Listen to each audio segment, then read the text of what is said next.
ನಮಸ್ಕಾರ ಸ್ನೇಹಿತರೆ, ಹೇಗಿದ್ದೀರಾ?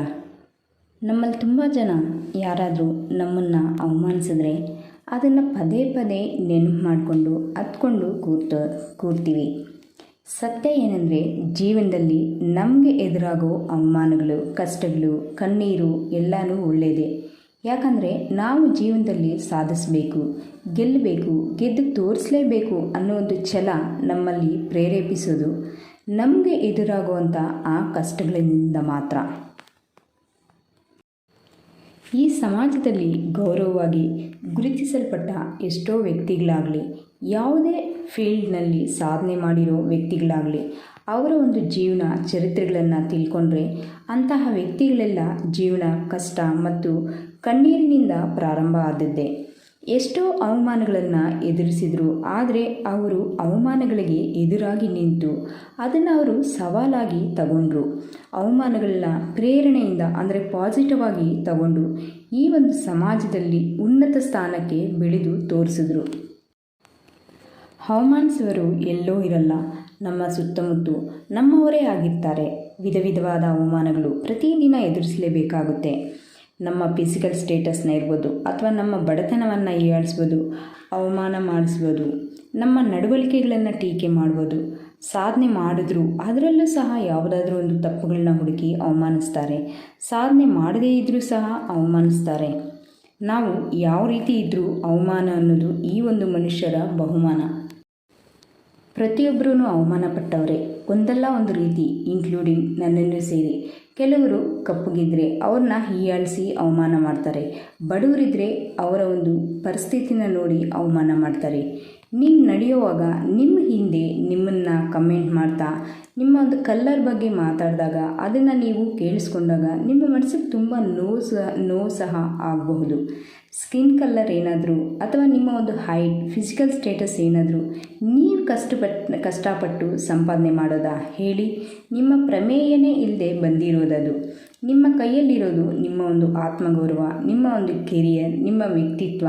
ಈ ವಿಚಾರಗಳಲ್ಲಿ ನೀವು ಬೆಳೆದು ತೋರಿಸ್ಬೇಕೇ ಹೊರತು ನಿಮ್ಮ ಪ್ರಮೇಯನೇ ಇಲ್ಲದೆ ಇರೋ ನಿಮ್ಮ ಒಂದು ಫಿಸಿಕಲ್ ಸ್ಟೇಟಸ್ ಬಗ್ಗೆ ಸಂಸ್ಕಾರ ಗೊತ್ತಿಲ್ಲದೆ ಇರೋ ವ್ಯಕ್ತಿಗಳು ಮಾತಾಡುವಾಗ ನೀವ್ಯಾಕೆ ಅದನ್ನು ತಲೆಗೆ ಹಾಕ್ಕೋಬೇಕು ಹೇಳಿ? ಇಂಥ ವ್ಯಕ್ತಿಗಳಿಗೆ ನಿಮ್ಮ ಒಂದು ಸಕ್ಸಸ್, ಸಮಾಧಾನ ಹೇಳಬೇಕು ಅಂತ ಬಲವಾಗಿ ಡಿಸೈಡ್ ಮಾಡಿ. ನಿಮ್ಮ ಬಡತನ ಅಥವಾ ಹ್ಯಾಂಡಿಕ್ಯಾಪ್ಡ್ ಇರ್ಬೋದು, ಯಾವುದರ ಬಗ್ಗೆ ಏನೇ ಅವಮಾನ ಮಾಡಿದ್ರು ಅದನ್ನು ನೀವು ಪಾಸಿಟಿವ್ ಆಗಿ ತಗೊಳ್ಳಿ. ನಿಮ್ಮ ಹಿಂದೆ ಮಾತಾಡ್ಕೊಳ್ಳೋ ಜನ ಜೀವನದಲ್ಲಿ ಯಾವತ್ತೂ ಹಿಂದೆಯೇ ಇರ್ತಾರೆ. ಅವ್ರು ನಿಮ್ಮ ಸಮಾನ ಯಾವತ್ತೂ ನಡೆಯೋಕ್ಕಾಗಲ್ಲ. ಎಷ್ಟೋ ಅವಮಾನಗಳನ್ನ ಎದುರಿಸಬೇಕಾಗುತ್ತೆ. ಜನ ಹೀಯಾಳಿಸ್ತಾರೆ. ನಿಮ್ಮ ವ್ಯಕ್ತಿತ್ವ, ನಿಮ್ಮ ನಡವಳಿಕೆ ನಿಮ್ಮ ಒಂದು ಕೈಯಲ್ಲಿದೆ. ಆದರೆ ನಮ್ಮ ಜನ ಯಾವ ರೀತಿ ಅಂದರೆ, ನಮ್ಮ ಜನ್ಮತಃ ಬಂದಂಥ ಸ್ಕಿನ್ ಕಲರ್ ಅಥವಾ ನಮ್ಮ ಒಂದು ಹೈಟ್, ನಮ್ಮ ಒಂದು ಬಾಹ್ಯ ಸೌಂದರ್ಯವನ್ನು ಅಭಿವ್ಯಕ್ತಪಡಿಸುವ ಯಾವುದೇ ಆಗಲಿ ನಮ್ಮ ಕೈಯಲ್ಲಿಲ್ಲ ಅಂತ ಸೈಂಟಿಫಿಕ್ಕಾಗಿ ಪ್ರೂವ್ ಆಗಿದ್ದರೂ ಸಹ ಅದನ್ನು ಇಟ್ಕೊಂಡು ಅವಮಾನ ಮಾಡೋ ಮೂರ್ಖ ಜನರ ಮಾತುಗಳಿಗೆ ನೀನು ಯಾವತ್ತೂ ತಲೆ ಕೆಡಿಸ್ಕೋಬೇಡ. ಇನ್ನೂ ನೋವು ತರಿಸೋದೇನೆಂದರೆ, ತುಂಬ ಕಷ್ಟಕರ ಮಾತೇನೆಂದರೆ, ಅದೇ ಸೈನ್ಸ್ ಆ್ಯಂಡ್ ಟೆಕ್ನಾಲಜಿ ಬಗ್ಗೆ ಓದಿರೋ ಎಷ್ಟೋ ವಿದ್ಯಾವಂತರು ಕೂಡ ಆ ಎಲ್ಲ ಅವಮಾನಗಳಿಗೆ ಸಮಾಧಾನ ಸಕ್ಸಸ್ ರೂಪದಲ್ಲಿ ಕೊಡಬೇಕು. ಅಂಥ ವಿದ್ಯಾವಂತ ವ್ಯಕ್ತಿಗಳು ಕೆಲವರು ಸಂಸ್ಕಾರ ಗೊತ್ತಿಲ್ಲದೆ ವ್ಯಕ್ತಿಗಳಂತೆ ಬಿಹೇವ್ ಮಾಡುವವರು ನಮ್ಮ ಮಧ್ಯದಲ್ಲಿ ತುಂಬ ಜನ ಇದ್ದಾರೆ. ನಮಗೆ ಯಾವುದೇ ಅವಮಾನ ಎದುರಾದರೆ ತಲೆ ಕೆಡಿಸ್ಕೋಬೇಡ. ನಿನ್ನ ಕೈಯಲ್ಲಿ ಆಗಲ್ಲ, ನೀನೇನು ಸಾಧನೆ ಮಾಡೋಕ್ಕಾಗಲ್ಲ ಅಂತ ಅವಮಾನ ಮಾಡೋರು ನಿನ್ನ ಜೀವನದ ಪರಿಸ್ಥಿತಿ ಬಗ್ಗೆ ಅವಮಾನ ಮಾಡ್ತಿರಬಹುದು. ಹಾಗಂತ ಹತ್ಕೊಂಡು ಕೂತ್ರೆ ನಷ್ಟ ಯಾರಿಗೆ? ಮೊದಲು ನಿಮಗೆ ನೀವೇ ಹೇಳ್ಕೊಳ್ಳಿ.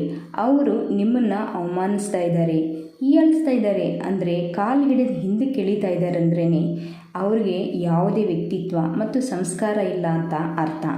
ಅವ್ರಿಗೆ ಯಾವುದೇ ಮಾನವತ್ವ ಇಲ್ಲ ಅಂತ ಅರ್ಥ.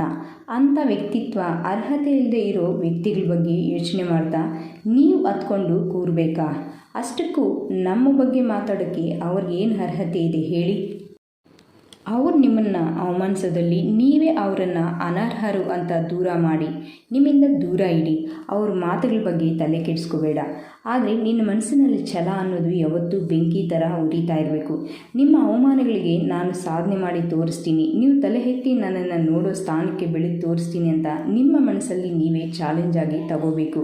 ಛಲ ದ್ವೇಷ ಅನ್ನೋದು ನಮ್ಮನ್ನು ಅವಮಾನಿಸಿದ ಮನುಷ್ಯನ ಮೇಲೆ ಬೆಳೆಸ್ಕೋಬಾರ್ದು.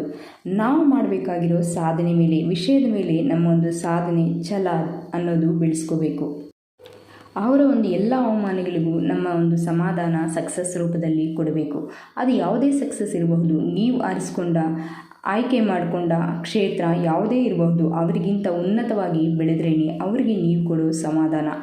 ಯಾವುದೇ ಕ್ಷೇತ್ರ ಇರಲಿ, business, professional and personal life, ನಮ್ಮ ಜೀವನ ಮತ್ತು ವ್ಯಕ್ತಿತ್ವ ಅವ್ರಿಗಿಂತ ಇವತ್ತು ಉನ್ನತವಾಗಿರಬೇಕು. ಅವಮಾನಿಸಿದವರು ಸಂತೋಷವಾಗೇ ಇರ್ತಾರೆ, ಅವರಲ್ಲಿ ಯಾವುದೇ ಒಂದು ಗಿಲ್ಟಿ ಫೀಲಿಂಗ್ ಕೂಡ ಇರೋದಿಲ್ಲ. ಮತ್ತು ನೀವ್ಯಾಕೆ ಕಷ್ಟಪಡಬೇಕು, ಹತ್ಕೊಂಡು ಕೂರಬೇಕು, ನೀವ್ಯಾಕೆ ನಿಮ್ಮ ಲೈಫ್ನ ಸ್ಪಾಯ್ಲ್ ಮಾಡ್ಕೋಬೇಕು. ಯಾವತ್ತೂ ಸಮಯ ಒಂದೇ ಥರ ಇರಲ್ಲ. ನಾವು ನಡೆಯೋ ದಾರಿನಲ್ಲಿ ಮುಂದೆ ಇರೋ ಹೆಜ್ಜೆ ಹಿಂದೆ ಬರಲೇಬೇಕು, ಹಿಂದೆ ಇರೋ ಹೆಜ್ಜೆ ಮುಂದೆ ಹೋಗಲೇಬೇಕು. ಇಲ್ಲಿ ಯಾವುದೂ ಶಾಶ್ವತನೂ ಅಲ್ಲ. ಎಲ್ರಿಗೂ ಸಮಯ ಅನ್ನೋದು ಬಂದೇ ಬರುತ್ತೆ, ನಾವು ಕಾಯಬೇಕಷ್ಟೇ. ನಿನ್ನನ್ನು ಅವಮಾನಿಸಿದವರು ದುಃಖ ಪಡೋ ದಿನ ಬಂದೇ ಬರುತ್ತೆ. ಅವ್ರನ್ನ ಅವಮಾನಿಸೋರು, ಅವರ ಹಿಂದೆ ಮಾತಾಡೋರು ಕೂಡ ಯಾರೋ ಒಬ್ಬರು ಇದ್ದೇ ಇರ್ತಾರೆ. ಯಾಕಂದರೆ ಲಾ ಆಫ್ ಕರ್ಮ ಅನ್ನೋದು ಯಾವುದನ್ನೂ ಮರೆಯಲ್ಲ. ಅವಮಾನ ಅನ್ನೋದು ಎಲ್ರಿಗೂ ಇರುತ್ತೆ ಈ ಒಂದು ಸೃಷ್ಟಿಯ, ಈ ಲೋಕದ ಸೃಷ್ಟಿಯಲ್ಲಿ. ಆದರೆ ನಾವು ಆ ಭಗವಂತನ ಪ್ರಕಾರ ಎಲ್ಲರೂ ಸಮಾನರೇ. ಕೊನೆಯದಾಗಿ ಒಂದು ಮಾತು ಸ್ನೇಹಿತರೆ, ಆ ರಾಮನಂತವನೇ ರಾವಣನಿಗೆ ಇಷ್ಟ ಆಗಿಲ್ಲ, ಆ ಕೃಷ್ಣನಂತವರೇ ಕಂಸನಿಗೆ ಇಷ್ಟ ಆಗಿಲ್ಲ. ನೀವು 1000 ಒಳ್ಳೇದು ಮಾಡಿ ಅಪ್ಪಿತಪ್ಪಿ ಒಂದು ತಪ್ಪು ಮಾಡಿದರೆ 1000 ಒಳ್ಳೆಯದನ್ನು ಮರೆತು ಒಂದು ತಪ್ಪಿನ ಬಗ್ಗೆ ಮಾತಾಡೋ ಜನ ಇವರು.